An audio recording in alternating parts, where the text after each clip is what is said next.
গত 15ই মার্চ গভীর রাতে উদয়পুর মহকুমার কিল্লা থানার অন্তর্গত রায়া মলসুম এলাকার এক ব্যক্তির মৃতদেহ উদ্ধারের ঘটনাকে ঘিরে ব্যাপক চাঞ্চল্যের সৃষ্টি হয়েছে। মৃত ব্যক্তির নাম সুখেন লোধ ওরফে কালু লোধ।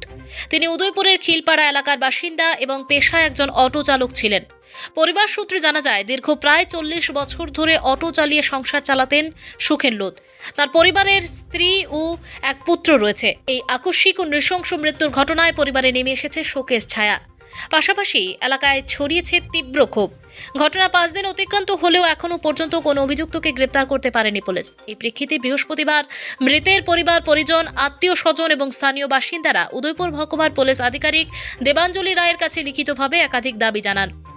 তাদের মূল দাবি, আগামী 48 ঘন্টার মধ্যে নৃশংস হত্যাকাণ্ডের সঙ্গে জড়িত অভিযুক্তদের গ্রেপ্তার করে দৃষ্টান্তমূলক শাস্তির ব্যবস্থা করতে হবে। অন্যথায় তারা বৃহত্তর আন্দোলনে নামতে বাধ্য হবেন বলে স্পষ্ট হুঁশিয়ারি দিয়েছেন।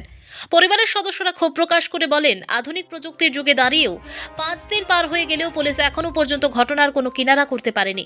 কে বা কারা এই হত্যাকাণ্ডের সঙ্গে জড়িত তারাও কোনো সুনির্দিষ্ট তথ্য মেলেনি বলে অভিযোগ তাদের। অন্যদিকে পরিবারের আর্থিক অবস্থাও অত্যন্ত শোচনীয় হয়ে উঠেছে। পরিবারের একমাত্র উপার্জনকারীকে হারিয়ে বর্তমানে চরম সংকটে দিন কাটছে তাদের। অনেক সময় একবেলা খাবার জোটানো কঠিন হয়ে পড়ছে বলে জানিয়েছে পরিবারজনরা। এই পরিস্থিতিতে মৃতের পরিবার সরকারের কাছে আর্থিক সহায়তার আবেদন জানিয়েছে, যাতে অন্তত ন্যূনতমভাবে তাদের জীবনযাপন চালিয়ে যাওয়া সম্ভব হয়। এদিকে ঘটনাকে কেন্দ্র করে এলাকায় উত্তেজনা বিরাজ করছে। পুলিশ প্রশাসনের পক্ষ থেকে তদন্ত চলছে বলে জানা গেলেও দ্রুত গ্রেপ্তারের দাবিতে চাপ ক্রমশ বাড়ছে। এখন দেখার, প্রশাসন কত দ্রুত এই ঘটনার রহস্য উদ্ঘাটন করে অভিযুক্তদের আইনের আওতায় আনতে সক্ষম হয়। প্রয়াত সুখেন লোধের পরিবার, আমরা সপরিবারে আজকে পূর্ব অনুমতি নিয়ে মহকুমা পুলিশ আধিকারিক মিস দেবাঞ্জলি রায়ের কাছে আমাদের দাবি নিয়ে এসেছিলাম যে আগামী 48 ঘন্টার মধ্যে আমার কাকাকে যে নৃশংসভাবে এই নিরীহ মানুষটাকে নৃশংসভাবে হত্যা করা হয়েছে, যারা ওনাকে হত্যা করেছে তার আসামিকে যেন খুঁজে বার করে, যেই মতেই হোক খুঁজে বার করে। আমাদের এখন এটাই দাবি প্রশাসনের কাছে, পুলিশের কাছে, যে এত আধুনিক বৈজ্ঞানিক জগতে আমরা বাস করছি, আজ পর্যন্ত আজকে 5 দিন হয়ে গেল, আজ পর্যন্ত ওনার মোবাইলের ট্রেস পাওয়া যাচ্ছে না।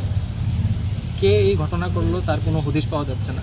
এরকম অবস্থা হয়ে দাঁড়িয়েছে, ওনার যে এই স্ত্রী আর আমার ভাই আছে, ওনার ছেলে, এরকম অবস্থা হয়ে দাঁড়িয়েছে। আপনি পুরো গ্রামবাসীকে জিজ্ঞেস করে দেখুন, একবেলা ভাত খাওয়ার মতন উপায় নেই ওদের। একমাত্র রোজগার করা ছিল। আমার কাকা বিগত 40 বছর ধরে এই পেশার মধ্যে আছে, এটা করেই উনি খেতেন। ওনাকে যে এভাবে নৃশংসভাবে হত্যা করেছে তার সুষ্ঠু বিচার চাই, আগামী 48 ঘন্টার মধ্যে চাই। যদি না হয় আমরা পরবর্তীকালে বৃহত্তম আন্দোলনে সংগঠিত করতে বাধ্য হব।